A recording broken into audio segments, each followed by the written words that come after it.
자, 그럼 얼른 박병창 이사님 모시고 오늘 시장 이야기 가보도록 하겠습니다. 이사님 어서 오십시오. 어서 오세요. 안녕하십니까? 네. 오늘은 저는 갈 것 같습니다. 모르겠죠. 저 어제 예전 고객분들한테 매수 콜 보냈는데 어제 그러셨어요? 그러니까 어제가 제가 볼 때는 거의 단기 바닥 아닌가. 많이 빠졌기 때문이 아니고요. 어제 장중에 매수 사인이 좀 있었어요. 아침에 시작하자마자 빠졌다가 SK하이닉스가 플러스까지 좀 올라왔다가 물론 나중에 다 밀렸죠. 근데 그 점심 이후에 선물 시장에서 선물에서 그 매수 매도 호가에서 매수가 좀 들어오는 그런 부분이 좀 있었고요. 네. 그리고 어제 총 거래 대금 대비 주요 주체들의 거래를 보면은 뭐 몇 조 팔고 몇 조 매수 이런 게 아니에요. 잠깐 보실까요, 그냥?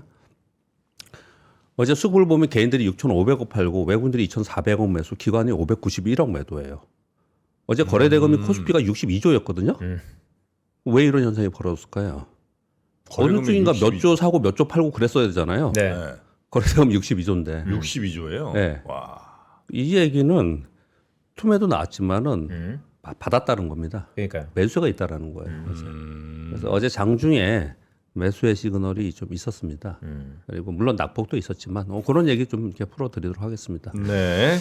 미국 시장은 먼저 차트부터 보시면 S&P 500에 뭐 계속해서 매일 아침 보여드리지만은 박스권. 별일 없습니다. 네. 박스권 사지네요. 네. 박스권. 그래서 저점으로부터 한번 밀렸다가 다시 돌아와서 박스권 안에서 그냥 거래되는 모습을 나타내고 있고요.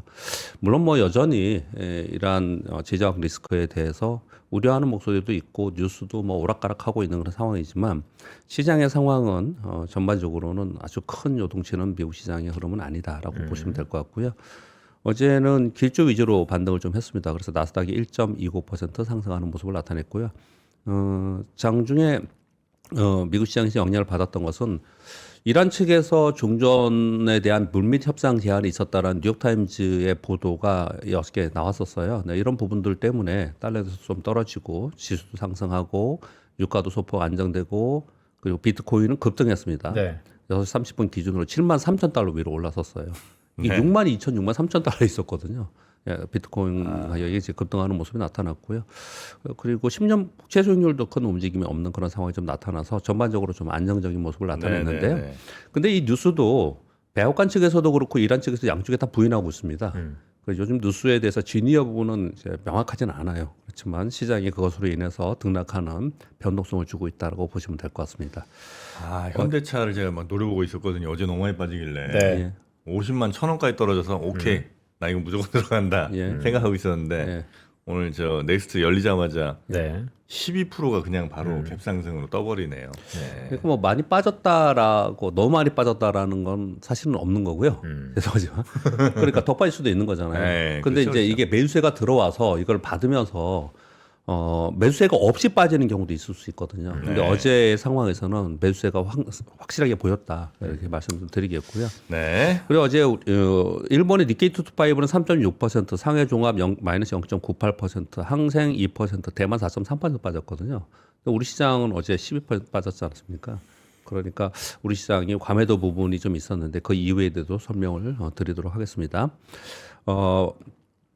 여기 지금 오타가 하나 있습니다. 죄송합니다. 필라델피아 반도체 지수 플러스 났습니다. 플러스 1.93%고요. 네. 마이크론 테크놀로지 5.5% 올랐고 엔비디아 1.6% 올랐고요. 특히 빅테크들이 많이 올랐습니다. 아마존 3.8% 올랐고 메타도 올랐고요. 그리고 테슬라 주요 주주가 테슬라를 추가 매입했다는 내용과 함께 어제 3.4% 올랐습니다. 그래서 전반적으로 미국 시장의 흐름은 뭐 급락했다 급등했다 뭐 이런 부분에 대해서 설명하는 부분이 아니고요. 아주 급락하지도 않고 급등하지도 않고 미국은 지금 그런 상황이다라고 보시면 될 것 같습니다. 네. 미국이 만약에 하락 추세로 전환하면 우리 시장이 반등도 약하고 힘이 약할 수 있지만 미국이 여전히 박스권에 있다라는 부분, 뭔가 이 이후를 계속 기대하고 있다는 부분, 그리고 이번에 지정학 리스크에 대해서는 미국에서는 단기적으로 아직은 보고 있다라는 거죠. 근데 물론 이럴 수 있습니다. 시장이 예상한 거 다를 때 충격을 받아요. 이게 단기전으로 끝날 것이라고 시장이 생각하고 있는데 그렇지 않은 모습이 나타나면 그러면 그건 충격을 받을 수 있겠지만 지금 현재 월가는 단기전으로 끝날 가능성에 대해서 보고 있는 것 같다라고 설명을 좀 드리도록 하겠습니다. 네. 그래서 이거는 S&P 500의 박스권. 네. 어제 코스피가 12% 빠졌는데요. 물론 절대 수치도 당연히 지수가 엄청 처음 본 지수이기 때문에 지수 폭도 굉장히 크지만 고점부터 1,300포인트 빠진 거잖아요. 네. 많이 크지만 지수 하락률도 역대급입니다. 이게 역대급으로 12% 하락하는 모습을 나타냈고요. 코스닥 14% 하락을 했습니다. 아까 말씀드린 대로 전체 수급이 일방적으로 매도하거나 일방적으로 매수하는 그런 흐름이 아니었습니다. 그래서 하락할 때 이렇게 거래량 또는 거래대금 증가하면서 이렇게 한쪽으로 치우치지 않는다는 얘기는 또 한쪽에서는 하락할 때는 매수세도 상당히 강했다라고 볼 수도 있는 부분도 있습니다. 그래서 저가 매수가 들어왔다. 만약에 이 매수가 위로 가격을 올리면서 사는 매수였으면 지수가 이렇게 많이 빠지지 않았겠죠. 그러니까 저가 매수가 들어왔다고 보시면 될 것 같은데요. 어제 흐름을 잘 보시면 아침에 3.4% 하락해서 저점이 6%였어요. 마이너스. 아시게 하이닉스가 잠시 플러스가 나기도 했습니다. 그러면서 반등 시도를 했는데 외국인 선물 매도가 지속적으로 나타난 상황 속에서 어제 시간별로 가면서 계속해서 더 하락하는 모습이 나타났고 드디어 이제 서킷 브레이크까지 발동하는 그런 모습을 나타냈습니다. 지난 수십 년 동안 서킷 브레이크는 한 10차례, 11차례뿐이지 안 됐어요. 굉장히 중요한 사건이 어제 벌어진 상황인 거고요. 그리고 낙폭이 확대하면서 저는 이제 이걸 급락이라고 하지 않고 폭락이라고 표현을 썼습니다. 폭락 마감하면서 종가가 저가 부분에 끝났습니다. 어제 거래대금은 코스피 62조, 코스닥 16조로 합쳐서 이게 얼마입니까? 이게 78조, 거의 80조 가까이 되지 않습니까? 네. 엄청난 거래량이 생기면서 시장이 하락했다는 것은 이제 매수세에 대한 생각을 좀 하고 있다 이런 말씀을 좀 드리겠고요. 삼성전자 11% 하락하고 SK하이닉스가 10% 정도 하락했는데요. 왜 순차적으로 하락을 했나를 보시면요. 중간중간에 CFD와 그리고 일반 주식에 대한 반대 매매가 있었습니다. 그래서 반대 매매가 특히 CFD가 그런데 증권사별로 반대 매매 나가는 시간이 틀려요. 왜 그렇게 하는지 모르겠는데 어떤 회사는 아침에 나가고 어떤 회사는 10시, 어떤 11시, 2시에 나가는 데도 있고요. 아 그래요? 다 오전에 나가는 게 아니었군요. 이게 또 달라요. 그 시간이 좀 기준 시간이 좀 다르고요. 그리고 신용에 의한 반대 매매도 어떤 사람은 돈을 넣을 거고 어떤 사람은 반대 매매 나갈 거고 그리고 끝까지 있다가 나가는 경우도 있고 만약에 반대 매매의 부족 금액이 내가 1,000만 원인데 난 500만 원뿐이 없어. 그러면은 뭐 계속해서 돈을 넣다가 마지막에 500만 원에서 마지막에 던지겠죠. 그 부분만큼. 그러니까 마지막에 더 빠진 이유를 지금 설명드리고 있는 거고요. 네. 그리고 스탁론 있죠. 스탁론은 오후 2시 이후에 나갑니다. 여러분 아시겠지만 2시 이후에 나가요. 그래서 어제 마지막에 더 하락한 부분은 상당 부분 반대 매매가 그러니까 투매가 더 하락하는 역할을 좀 했다라는 거죠. 여러분 다 아시다시피 투매가 나오는 데는 같이 매도하지 않는 게 기본 원칙이죠. 네. 그래서 어제 그런 현상이 오후에 있었다라고 보시면 될 것 같고요. 그리고 어제 좀 장중에 좀 좋지 않았던 내용 중에 하나는 뭐냐면 방산하고 에너지 섹터가 그 전날 굉장히 강했죠. 맞습니다. 그런데 어제 플러스 20%, 뭐 24% 이렇게 시작을 하다가 마이너스 10%, 20%까지 빠졌어요. 장중 변동성이 35%, 40%였습니다. 이쪽의 섹터가. 예. 이걸 보면서 이게 이 시장이 중동 전쟁으로 인한 시장의 흐름이라기보다는 그냥 수급에 의한 그냥 투매가 나오고 있다는 걸 어저께 볼 수 있었던 그런 상황이다라고 볼 수 있겠고요. 그리고 뭐 거의 대부분 종목들이 두 자릿수 이상의 하락을 좀 보였습니다. 그래서 차트를 보시면 코스피 지수인데요. 제가 이제 오늘 이제 시장이 급락을 하면 이게 저점이 어디냐 이런 거 맨날 궁금하시잖아요. 언제가 뭐 저점이 될 거냐 그런 거 궁금하신데 사실 이제 그런 얘기를 많이 하시는데 사실 그걸 단정 지을 수는 없습니다. 그리고 저는 또 개인적으로 단정 짓는 얘기를 굉장히 싫어하기 때문에 네. 뭐 아침 시황에서는 단정 짓기보다는 이제 흐름이나 시나리오별로 이제 말씀을 드리는데요. 지금 요 차트를 일부러 보여드리는 이유는요. 우리 시장이 한번 2월 달에 조정을 보인 구간이 있었습니다. 이렇게 여기가 이따가 좀 이따 설명드린 것 때문에 먼저 이걸 보여드리는 겁니다. 요 기간에서 한 2주 정도 조정을 보였죠. 조정을 보이면서 박스권에 있었던 구간을 기술적 분석에서는 굉장히 중요하게 생각합니다. 올라갈 때는 저항 라인인 거고요. 내려올 때는 이게 지지 라인이 됩니다. 그래서 이 지지 라인 안으로 들어오는 그런 모습까지 어제 보였습니다. 그리고 이게 삼성전자이고요. 삼성전자 보시다시피 거래량이 증가하면서 이렇게 삼성전자가 빠졌죠.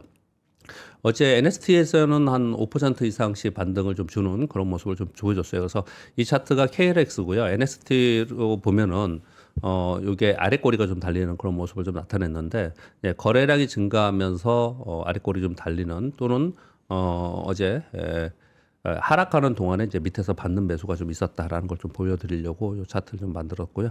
이 차트는 왜 가져왔을까요? 중간에 뭐예요? 마이크론 테크놀로지입니다. 네. 옆에 세로축이 뭘까요? 세로축이. 사태? 이번에 이란 전쟁 네. 한 날이에요. 네. 이 날 그리고 요게 27일이고요. 그다음에 월화수거든요. 별로 변동이 뭐 별거 아무것도 없었습니다. 마이크론 테크놀로지. 예. 근데 삼성전자와 SK하이닉스는 왜 이런 질문을 좀 할 수가 있는 거죠. 비교하기 위해서 잠깐 좀 가져왔고요. 그래서 이제 우리 미국 시장에 대해서는 이제 그렇게 생각을 합니다. 지금 전부 다들 이게 단기전으로 끝날 거냐, 장기전으로 갈 거냐 이렇게 얘기하는 이유는 여러분들이 아셔야 되는 것은 글로벌 경제에 영향을 주는 정도로 갈 거냐 말 거냐의 문제이다. 그렇게 먼저 정리드리고요. 그리고 JP모건에서는 향후 25일이 가장 중요하다라고 얘기를 하고 있는데 트럼프 대통령이 얘기하고 있는 4주간의 안에 끝내겠다라고 얘기를 지금 하고 있는 상황이기 때문에 그거 비슷해 보면 비슷하게 한 달이에요. 이게 25일이. 근데 이제 JP모건에서 이렇게 얘기하는 것은 유가 때문에 이런 얘기를 하고 있는 것 같습니다. 현재 육상의 저장 탱크에서는 약 22일치가 지금 저장되어 있고요. 해상에 대기 중인 유조선이 3일에서 4일치다. 그래서 25일치. 뭐 그들이 그냥 뭐 이론적으로 이렇게 얘기를 하는 거지만 전반적으로 보면은 이번 3월 달 안에 이게 얼마나 조기적으로 끝날 거라고 생각하면 시장은 안정화돼 또는 오히려 저는 S&P 500은 신고가 날 가능성이 있다고 생각해요. 네. 엊그저께 말씀을 드렸지만 위로 올라갈 모멘텀이 별로 없었거든요. 그런데 악재가 터지면 네. 악재에서 밑에서 들어오면서 올라가는 현상이 벌어지거든요. 그래서 이게 단기적으로 끝나는지 안 끝나는지가 상당히 중요한 부분이고 우리 시장의 입장에서 보면은 추세 하락만 하지 않으면 되는 그런 상황이 좀 됐다 이렇게 좀 보여집니다.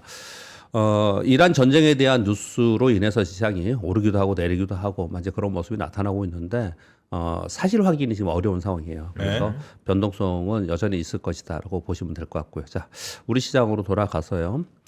우리 시장 뭐 워낙에 뭐 이례적인 폭락을 지금 이틀 동안 하고 있기 때문에 걱정도 많이 되시고 궁금도 많이 하실 것 같습니다. 저는 개인적인 생각은 이렇게 보고 있습니다. 국내 시장의 이례적인 급락은 첫 번째, 이런 이례적인 급등을 하면서 시장이 올라갔던 게 처음이에요. 시장이 폭락해갖고 뭐 IMF 외환위기라든지 글로벌 금융위기라든지 뭐 이런 것들은 있었지만 우리 시장의 밸류의 정상화를 한다면서 이렇게 올라온 부분은 처음이지 않습니까? 그래서 이렇게 급등하고 또 변동성이 좋은 것에 대한 시장의 경험치, 시장의 경험치라고 하는 것은 사실 투자자의 경험치죠. 네. 이런 경험치의 부족이 이런 현상이 난다라고 첫 번째서 생각을 하고 한 있고요. 번도 안 가본 길이라. 예. 네. 그리고 두 번째는 편향적 투자 심리가 우리의 이제 존재에 있다라는 거죠. 뭐 어떤 뭐 섹터나 어떤 종목에 이제 쏠림 현상이 나타나거나 아니면 홈 현상이 나타나는 이런 부분들도 역시나 저는 경험치 부족이라고 좀 생각을 합니다. 그리고 또 한 가지는 저는 이 시장의 이런 흐름을 역시 우리 시장은 안 돼. 뭐 오늘 보도 보니까 어떤 기사에 그런 것도 나오고 있는 것 같은데 역시 우리 시장은 뭐 미국 투자자들의 해외 투자자들의 ATM기야. 뭐 옛날에 얘기했던 얘기로 뭐 들썩들썩하는 MB 시장이야 이런 얘기를 되게 많이 했었는데 이렇게 한번 생각해 보시자고요. 우리는 이런 경험을 처음 한 거잖아요. 6,300까지 올라갈 거를 사람들이 생각을 안 하고 5,000도 되냐 안 되냐 했던 시장에 우리가 있었다 하셨습니까? 네. 그러니까 경험이 없었던 거잖아요. 이런 경험을 통해서 내려왔다가 또 다시 올라오고 그래서 여기서 5,000포인트를 지지하면서 또 내려가지 않는다는 걸 보고 이런 과정이 지나가면서 시장이 미국 시장처럼 안정적 시장으로 들어가는 정상화 과정에 있다라고 저는 생각을 합니다. 이런 경험 없이 네. 처음 가보는 길인데 이런 처음 가보는 길에서 전혀 뭐 아픔 없이 스스럼 없이 그냥 갈 길을 계속 갈 거냐. 그렇게는 아니겠죠. 그러니까 우리 시장이 저는 상당히 탄탄하게 앞으로 향후에 갈 수 있는 과정 속에 일어난 그냥 한 이벤트다라고 저는 좀 생각을 하고 있습니다. 그러니까 한 단계 우리 시장이 밸류업하기 위한 통과 의뢰 기간을 거치고 있다. 예, 저는 그렇게 보고 있습니다. 지수를 보시면 왜 우리 시장하고 미국, 일본하고 맨날 비교를 했잖아요. 일본이 2013년에 아베노믹스 있고 2014년부터 밸류업 프로그램이 진행이 됐는데 2014년부터 15년까지 2년 동안 마이너스 2만까지 올랐어요. 그리고 나서 20% 조정을 보였습니다. 네. 그리고 나서 지금은 5만 포인트 위에서 거래가 되고 있잖아요. 그런 과정 속에서 밸류 프로그램이 구체적인 것이 계속해서 진행이 되면서 올라온 그런 과정이 있었거든요. 또 한 가지 니케이가 지금 5만 원이에요? 5만 원이에요? 5만 넘었죠. 와, 그래요? 그리고 니케이 그때 당시에 일본 시장에서는 이 상법 개정하고 거버넌스 개혁을 2년간 진행을 했어요. 우리는 지금 얼마 했습니까? 우리 6개월 했어요. 6개월. 이걸 다 압축해서 6개월 하고 있거든요. 그러니까 훨씬 더 올라갈 때도 파격적으로 오르고 또 충격도 또 파격적으로 있는 상황이 있을 수도 있다는 거죠. 그런데 전체적으로 이게 아마 나중에 보면은 그때 그런 과정이 지나면서 우리 시장이 이렇게 이렇게 된 거다. 이렇게 생각을 해볼 수 있다라는 거예요. 그러면 덧붙여서 하나 더 말씀을 드려볼게요. 네. 우리가 2,600에서 5,000 갔을 때 뭐 꿈의 지수라고 얘기를 하고 도저히 뭐 불가능하다고 얘기하는 사람이 굉장히 많았고 그런데 3,500 가니까 거기에 또 반대로 인버스를 많이 사고 뭐 숏하고 주식 팔아야 된다고 얘기를 했고 5,000 가니까 또 그런 얘기도 하고 그랬지 않습니까? 네. 근데 6,300 갔다 지금 5,000 가면은 5,000 아래 떨어지면 어떨까요? 싸다 그럴 거예요. 이 시장이라는 게 그래요. 그러니까 만 원짜리가 2만 원 가면 못 사잖아요. 근데 2만 원 같은 게 15,000원 가면 싸게 보이는 거거든요. 그렇지 않습니까? 딱 공감이 가시죠? 네. 지금 우리 시장은 그래서 이게 우리 시장이 레벨업돼서 가는 과정에 이런 현상이 벌어지는 거다라고 저는 해석해야지만 이 시장을 이해하고 거기에 내가 대응할 수 있지 않을까라고 생각합니다. 그러니까 너무 좋은 말씀인데 이번 시장이 되게 특이했던 게 오르면서 시장의 자금이 100조, 내려도 100조. 예.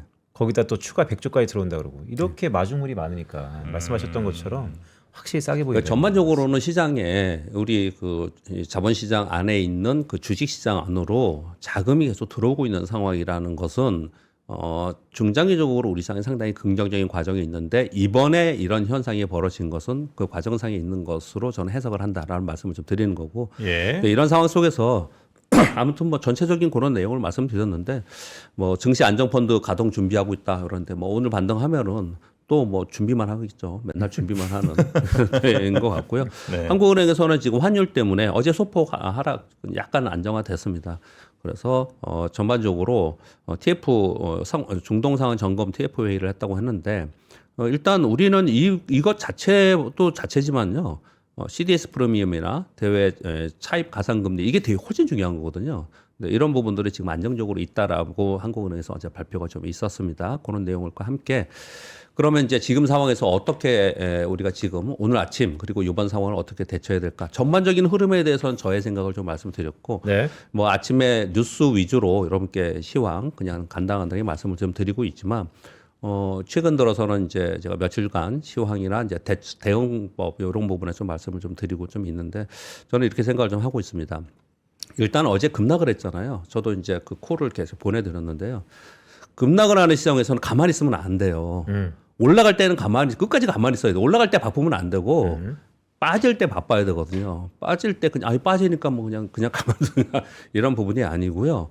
수평 이동을 해야 된다는 게 저의 이론입니다. 뭐냐면은 그동안에 내가 A라는 주식이 있고 B라는 주식이 있는데 A는 맨날 헤매고 못 가고 있고 B는 계속 가고 있었어요. 그런데 그러니까 나는 A를 가지고 있고 B는 맨날 쳐다만 보고 있거나 이런 상황이었습니다. 그래서 소외되어 있는 상황이었어요. 이번 하락으로 얘도 20% 빠지고 얘는 뭐 10% 빠지거나 아니면 뭐 같이 빠졌다고 치자고요. 네. 그 다음 반등하면 어떻게 할까요? 반등하면은 원래 셌던 애는 다 원위치예요. 그런데 얘는 못 갈 가능성이 훨씬 더 없습니다. 그래서 이때 빠졌을 때 어떻게 하느냐가 이후의 수익률이 어마어마한 거예요. 이 방송을 매일 아침에 제 방송을 여러분이 고맙게 봐주시는 분들은 여러 번 들었을 거예요, 이 얘기를. 근데 어렵다고 맨날 하시거든요.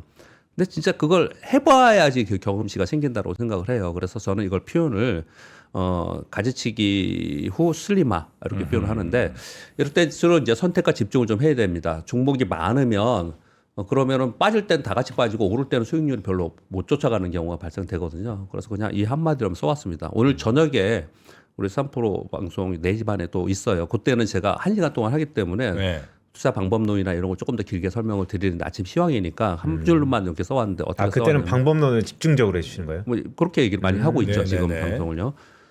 이렇게 그냥 이것만 써왔습니다. 잘 되는 가게 음식점 가보면은 어떻게 돼 있어요? 메뉴가 몇 개 없죠. 안 되는 가게 가면 메뉴가 많은 거예요. 네. 그 시그니처로 승부를 해야죠.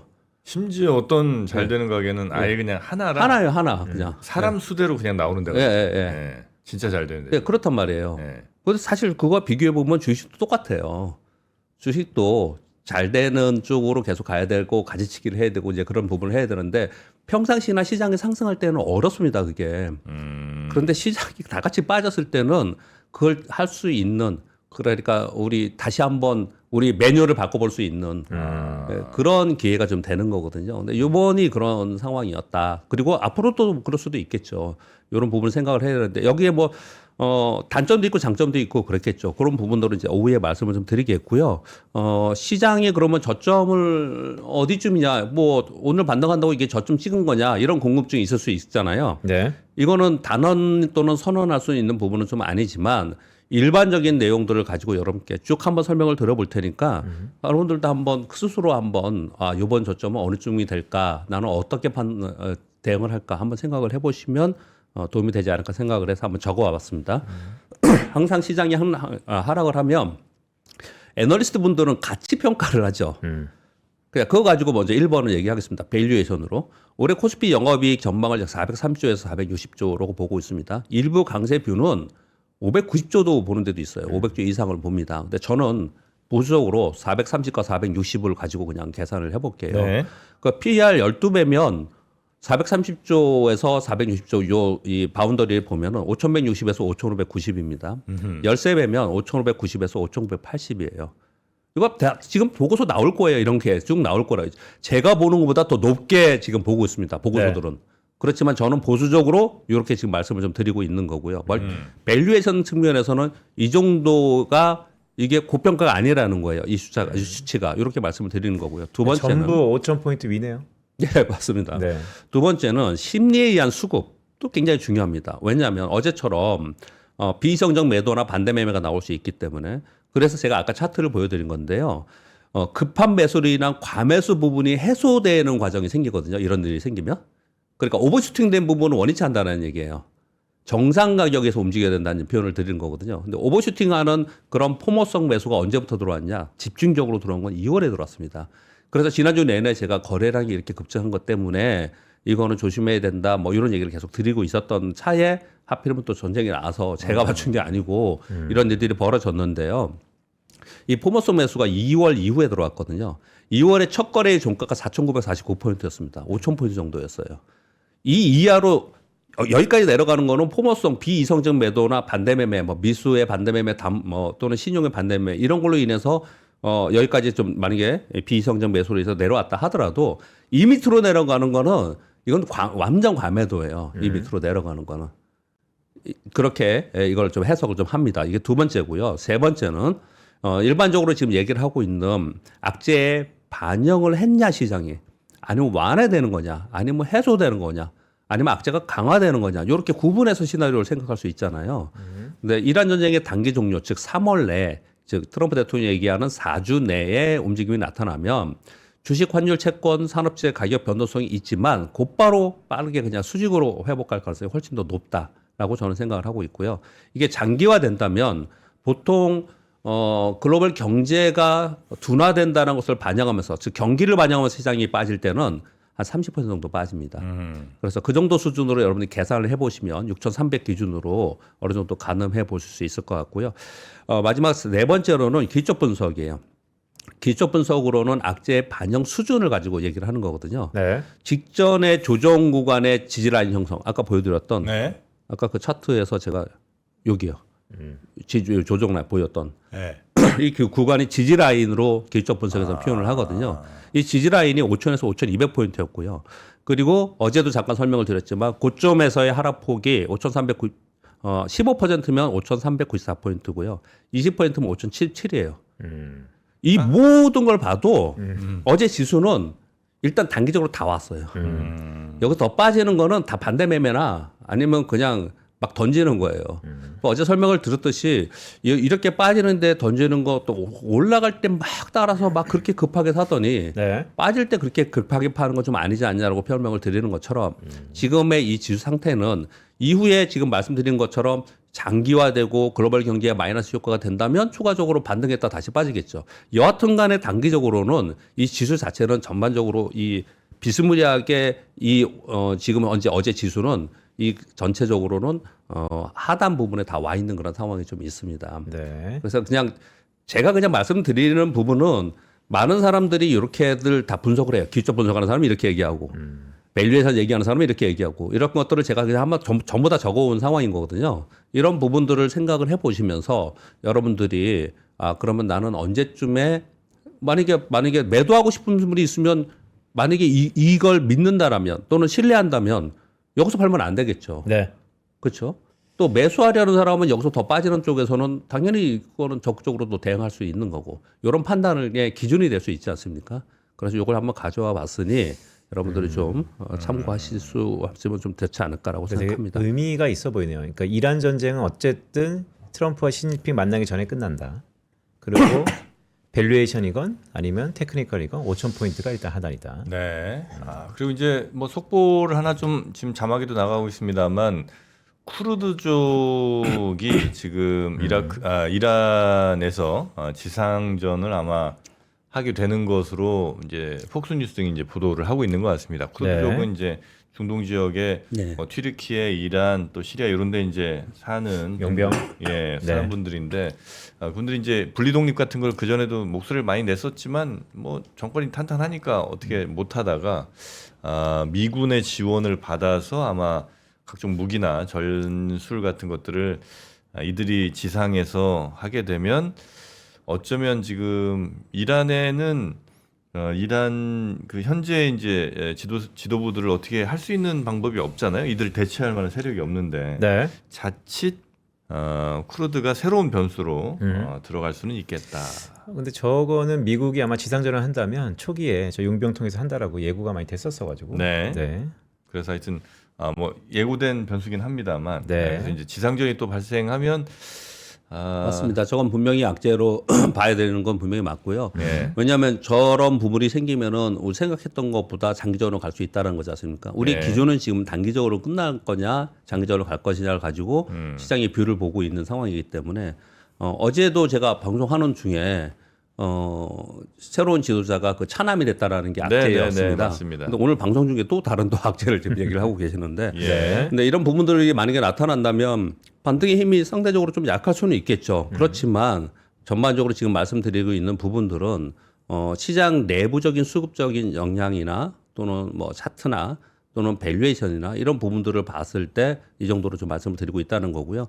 그리고 이 내용으로 인해서 자꾸 왜 단기전 장기전을 자꾸 얘기하냐면 장기전으로 만약에 간다라고 한다면 올해 코스피 영업이익 전망이 줄어들거나 변화될 수가 있을 수 있겠죠. 근데 이게 단기전으로 끝난다면 올해 코스피 영업이익 전망의 컨센서스가 변화되지 않겠죠. 그러면 이익의 전망이 변화되지 않은 가운데 외부 충격에 의해서 빠지는 것은 몇 번 오지 않는 호기일 수도 있는 거거든요. 그래서 그 판단이 굉장히 중요한 건데 우리가 그 판단이 굉장히 어렵기 때문에 지금 뉴스에 의해서 시장이 등락하는 과정에 있다라고 보시면 될 것 같고 네. 그래서 변동성이 있다. 그렇게 좀 보시면 좀 될 것 같습니다. 네. 이런 부분들 말씀드리면서 뭐 저도 어저께 이런 콜을 좀 보냈다라고 말씀을 좀 드리고 있는데요. 우리 3프로 컨텐츠 팀에서 다음 주부터인가 우리 컨텐츠 이런 제공하는 이런 걸 지금 하고 있는 거 있죠. 여러분 예전에 한번 말씀을 좀 드렸는데 그동안에 준비 작업하다가 그런 것들 지금 진행을 좀 하고 있는 것 같아요.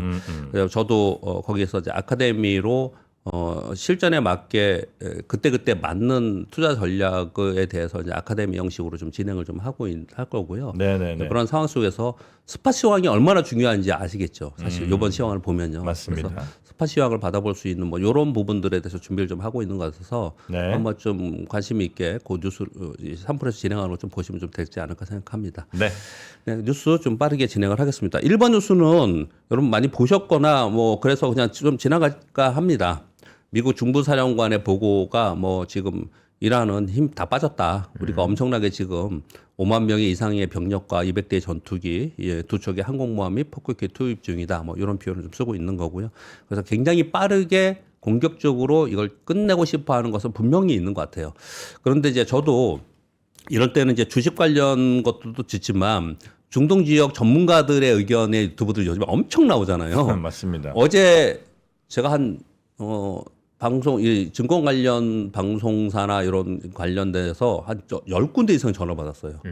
오늘 이 스팟 시황을 얘기해달라고. 근데 사전에 일정이 다 있어갖고 다 못했는데 그만큼 지금 이 부분에 대해서 관심이 많고 그리고 이 부분 때문에 시장이 어떻게 흘러갈까에 대한 시장의 불확실성이 좀 있는 상황이라고 보여지거든요. 그런데 이제 우리 쪽에 주식 시장에 있는 쪽에 보다도 그쪽 중동 전문가분들의 얘기도 사실은 맨 끝에 대부분 뭐라고 그러냐면 지켜봐야 된다.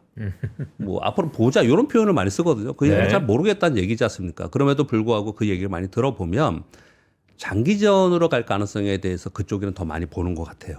시장은 단기적으로 끝날 것을 굳이 많이 보고 싶어 하고 그래서 시장을 얼마나 웃기냐면은 이 증권방송을 잘 보시면요.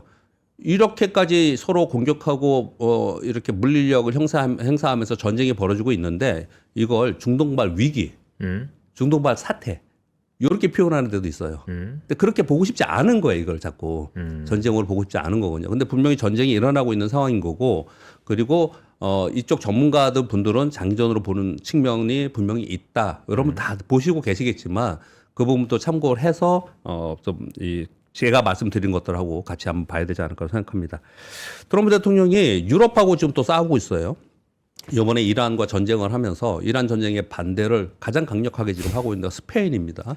스페인 총리는 미국과 이스라엘의 일방적인 군사행동을 거부하고 이는 사태를 악화시키고 더 불확실하고 적대적인 국제질을 초래한다라고 발표를 했습니다.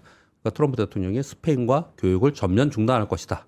그랬더니 스페인에서 미국이 무역 관계를 재검토하면 우리 다른 쪽으로 할 수 있어.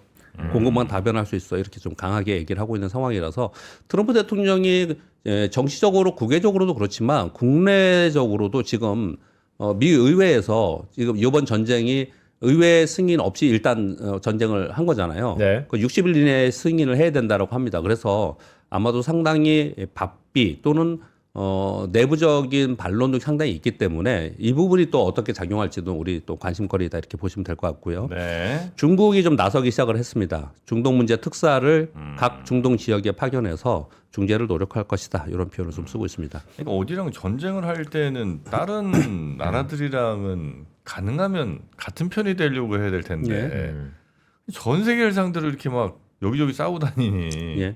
힘도 뭐 집중도 안 될 뿐더러 이거 트럼프는 확실히 이쪽은 좀 아닌 것 같다. 근데 이제 그냥 생각을 해볼 때는 야 도대체 왜 이렇게까지 하나 또는 뭐 유가 때문에 그러느냐 뭐 여러 가지 또는 국내 정치적인 선거 때문에 그러냐 우리는 이제 평범한 우리는 이제 그런 생각을 좀 해보는데 또 이 전문가들 얘기 들어보면은 뭐 고도의 전략이 숨어 있을 것이다 뭐 이런 얘기를 많이 그러더라고요. 이제 저는 이제 고도의 전략 생각을 많이 하다가 이제는 그런 것도 아닌 것 같아요.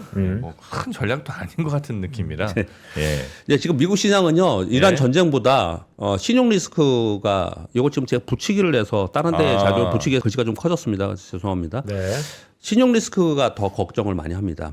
지난번에 그 블라울 캐피털의 그 환매 요청 사태를 여러분께 말씀드렸습니다. 그 중에 한 펀드이기 때문에 이건 큰 문제가 없다라고 설명을 드렸는데 왜 이게 다시 부각이 됐냐면 블랙스톤에서 또 펀드 중에 하나가 환매 사태가 좀 일어나가지고 이 오너들이 돈을 그 안에 넣어가지고 이걸 지금 방어하고 있는 그런 상황이라고 얘기를 하고 있습니다. 영국의 모기 접체도 하나 파산을 했고요. 그리고 지금 3호 신용을 일으키고 있는 회사들이 사모대출 시장에서 자꾸 환매 세타가 일어나는 현상이 나타나고 있어서 이게 지금 나중에 문제가 되지 않을까라고 월가에서 막 걱정을 하고 있거든요. 이거 근데 이란의 전쟁하고 같이 연관되어서 요즘에 자꾸 보는 거예요. 왜냐하면 만약에 이란 전쟁으로 인해서 물가가 오르고 금리가 오르면 그럼 금리가 오른 상태에서는 결국 부채 위기는 극대화될 가능성이 굉장히 높습니다. 우리 뭐랑 비교하시면 되냐면요. 이들은 시간이 이렇게 많지 않지만 이들은 이 사모대출을 시장에서 이 자금을 대출해주면서 장기적으로 대출을 해주고 투자한 사람한테는 단기적으로 돈을 이자 또는 원금을 돌려주는 이런 듀레이션이 달라요. 기간이 이쪽 오차가 생깁니다. 우리 PF가 그런 거거든요. 근데 그런 상황 속에서 소위 돈맥경화라고 얘기하는 자금이 부족하는 즉 환매 세태가 일어나는 현상이 벌어지면은 나중에 어떤 일이 벌어지면 돈을 돌려주지 못하는 상황이 발생이 돼요. 그러면 돈을 돌려주지 못하는 상황이 되면 그럼 야 이거 보니까 이거 돈을 못 받아 지금 이자는커녕 지금 원금 못 받고 있다는 몇 년 기다려야 되는 상황이 돼. 이런 상황이 되면은 다른 데에 투자한 것도 또 환매 요청을 하고 이렇게 이게 확산될까 봐 걱정을 하는 거거든요. 네. 근데 이 핵심에는 뭐냐면 금리예요, 금리. 이 핵심에 금리가 있습니다. 이 금리가 올라가면은 이 위기가 더 어려워지는 거거든요. 그래서 우리 PF 사태에 있었을 때 벌써 몇 년 됐네요. 3년 전인가에 있었을 때 핵심이 뭐라고 했냐면 금리라고 얘기했습니다. 금리가 떨어지면 다 해결돼. 근데 금리가 너무 높아. 이런 얘기를 계속 했었거든요.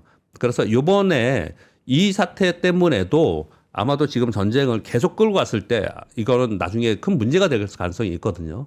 이 부분을 좀 같이 볼 필요가 있다라고 말씀을 좀 드리겠고요. 그래서 우리나라 금감원에서도 증권사들을 소집해가지고 해외 사모대출로 나간 돈을 봤더니 한 17조 원 된다고 합니다. 네. 요거 리스크 점검을 선제적으로 대응하고 있다. 이런 얘기를 좀 하고 있고요. 그리고 어제 그 시간에서 보니까 원전 관련주들이 좀 오르는 그런 모습을 나타내던데 일단 우리나라 여당과 야당의 국회의원들이 미국 의회로 가서 대미 투자 사업으로 원전 건설을 제시할 것이라고 합의를 좀 본 것이다. 그리고 청와대 쪽도 합의를 좀 보지 않았냐. 이런 얘기들이 어저께 좀 있었고요. 네. 그리고 삼성전자 이거 1분기에 디램 가격 처음에 40% 얘기하다가 그 다음에 70% 얘기했는데 100% 인상으로 확정됐다라고 어제 보도가 좀 나왔습니다. 100%입니다. 100%. 그러니까 이 100%가요. 전년이 아니고 전분기예요. 전분기. 전분기 대비 100% 디램 가격 인상으로 어제 합의를 봤다는 얘기가 있었습니다. 그리고 어제 메리츠증권에서 최근에 이번 급락하는 동안에 상대적으로 반도체 소부장 중에 좀 센 종목들이 있었거든요. 왜 이런가를 설명을 좀 하더라고요. 그래서 좋은 내용이라서 좀 말씀을 드리면 첫 번째, 이 키움증권에서 어제 말씀드렸다시피 메모리 가격 급등 국면보다는 지금은 설비 투자 확대로 사이클링이 변화되고 있다. 이게 첫 번째 이유인 거고요. 두 번째는 연초 이후에 코스닥 지수보다 이 반도체 소부장의 업종 상승률이 더 큰 걸 보니까 야, 이거 ETF 영향인 것 같다라는 얘기들을 하는 거예요. 그래서 코스닥 150 중에 반도체 소부장 비중이 현재 한 25%거든요. 네. 그러면 다른 쪽보다 이쪽의 비중이 좀 실리면서 움직이면 상대적으로 수급에 의해서 반도체 소부장들이 상대적으로 좀 강할 가능성이 있다라는 보고서의 내용입니다. 그리고 두산 에너빌리티에서 테라파워하고 빌 게이츠가 투자한 테라파워와 SMR 속도전이라는 이제 보도가 하나 있었는데 이거는 뭐냐 목업이라는 작업을 착수했다고 하는데 뭐 저도 이 생소해서 이거 적어왔는데요. 네. 목업이라는 작업은 실제 기기 제작 전에 동일한 크기 또는 일정 비율의 모형을 제작해서 설계 적합성과 제작 가능성을 검증하는 단계로 통상 프로젝트의 본계약 체결 또는 발주 임박했을 때 진행한다고 합니다. 핸드폰 목업폰들이 많잖아요. 예, 그런 얘기들 좀 하고 모형 있는 것 같은 같습니다. 거. 네. 그래서 두산 에너빌리티에도 어저께 뉴스가 좀 하나 나와 있었고요. 그리고 두산이나 또는 이제 현대차에서 수소 연료전지 요즘 얘기 많이 하죠. 네. 이거 왜 얘기하냐면요. 미국의 그 데이터 센터의 미국 행정부 즉 트럼프 대통령이 너희가 쓸 전기를 니네가 생산했어. 아니면 사서 써. 이렇게 계속 하고 있지 않습니까? 이거를 백악관에 다 모이게 하고 서명하게 만들었잖아요. 이거 어저께인가 이거 서명을 했을 겁니다. 그런데 이들 그 빅테크에 있는 전력 담당자들이 우리나라에 와서 검증을 그동안에 계속 했었어요. 어떤 검증을 했냐? 이 수소 연료 전지가 데이터 센터 전력원으로 가능한지에 대해서 검증을 했는데 이번에 통과했다는 뉴스가 좀 있습니다. 그래서 미국 데이터 센터의 공급이 좀 가시화되지 않겠냐라는 얘기를 좀 하고 있고요. 그리고 11번은 원자력 안전위원회에서 SMR 표준 설계인가 신청 접수를 지금 받고 그리고 앞으로는 인허가 때 절차를 간소화할 준비를 하고 있다. 이런 얘기들을 하고 있어요. 그래서 지금 이란 전쟁이나 시황이 워낙 급변동하다 보니까 이런 뉴스들이 다 묻히고 있는데 이런 뉴스들을 우리가 이 와중에도 봐야 되는 거는 시장이 조금만 안정화되면은 네. 그러면 이 지금 현재 이 호재선 뉴스 나오는 것도 먼저 치겠죠. 네, 그런 부분들도 감안을 좀 하실 필요가 좀 있을 것 같습니다. 네. 알겠습니다. 하여튼 뉴스들까지 이렇게 잘 정리해 주셨고요. 뭐 환율이나 금 가격, 원유 가격 쭉 봐도 원자재나 이런 거 쭉 봐도 아주 뭐 급변동하는 건 별로 없는 것 같습니다. 오늘은 보니까. 오늘 박병차 이사님 말씀 중에 그러니까 상승할 때는 그렇다 치더라도 하락할 때는 액션을 반드시 취해야 된다. 그 부분이 선택과 집중 좀 와닿는 것 같습니다. 네, 10종목 있을 때 이런 기회에 한 서너 종목을 이렇게 좀 압축해서 진짜 다시 이제 상승할 때 확실한 나의 포트폴리오로 좀 가져가야 되는 그런 변화를 좀 줄 때는 어제나 그제 요럴 때였다. 그렇게는 해야 되는 거고요. 지금 LSD 보고 있는데 이따가 뭐 저 끝나고 나서 또 막 열심히들 많이 하시던데 네. 지금 삼성전자 10%, SK하이닉 10%, 뭐 다 10% 이상씩 지금 LSD 오르고 있잖아요. 대형주들이요. 맞습니다. 그러면 또 10% 올랐어요. 저점 찍었다고 또 너무 흥분하지 말자는 거예요. 어제 말씀드렸다시피 이거 어차피 이거 지나갑니다. 지나가고 저는 과정이라고 생각을 해요. 이게 과정이라고 생각을 해요. 이게 만약에 장기전이 돼서 글로벌 경기가 둔화되는 상황이 되잖아요. 그러면 그렇다 하더라도 반등을 해요. 반등을 했다가 나중에 빠집니다. 서서히 빠져요. 그거는. 그리고 꽤 오랜 동안 길게 추세 하락하는 거거든요. 그것은. 경기가 안 좋으면. 네, 경기가 안 좋으면. 지금 그런 게 아니에요. 네, 그렇게 좀 말씀을 드리겠습니다. 네, 알겠습니다. 자, 오늘 박병창 이사님과 함께한 시간 역시 뭐 역대급으로 많이들 함께 해주셨고요. 내일 아침에 다시 잘 부탁드리겠습니다. 고맙습니다. 감사합니다. 고맙습니다. 네. 자, 이제 오늘 아침 라이브를 마무리하고 더블 밸류업으로 가야 되는데 그 영림원 소프트랩이 이 C레벨들 기업의 또 임원분들과 함께 이제 아침에 3월 19일 다음 주 목요일이 되겠네요. 네, 19일 목요일에 이제 조찬 모임을 합니다. 어떤 주제냐면 AI 시대가 됐는데 AI 도입한 것도 같은데 별로 이렇게 효과가 안 난다. 뭐 이럴 때 기업 문화를 어떻게 좀 해야 되는지 뭐 아마 이 이야기를 좀 더 집중적으로 할 것 같습니다. 여기 함께 하고 싶은 임원분들께서는요. 이게 또 특히나 무료로 진행되는 거다 보니까 네, 여기 신청하셔서 오시면 그래 또 같은 고민 갖고 있는 분들과 함께 이야기 나누시고 네트워크 하셔도 좋을 것 같다는 생각이 좀 듭니다. 조차는 몇 시부터예요? 아침 7시. 네, 좀 더 일찍 하는 데는 뭐 6시 반 뭐 이렇게 하시는 데도 있는데 여기는 7시부터 하더라고요. 그날은 뭐 3프로 TV 라이브는 안 봐도 되는? 아니 거기는 그 저희 방송 라이브를 이제 한쪽에 틀어놓습니다. 일석이조. 네. 네, 그렇게 오시면 되겠습니다.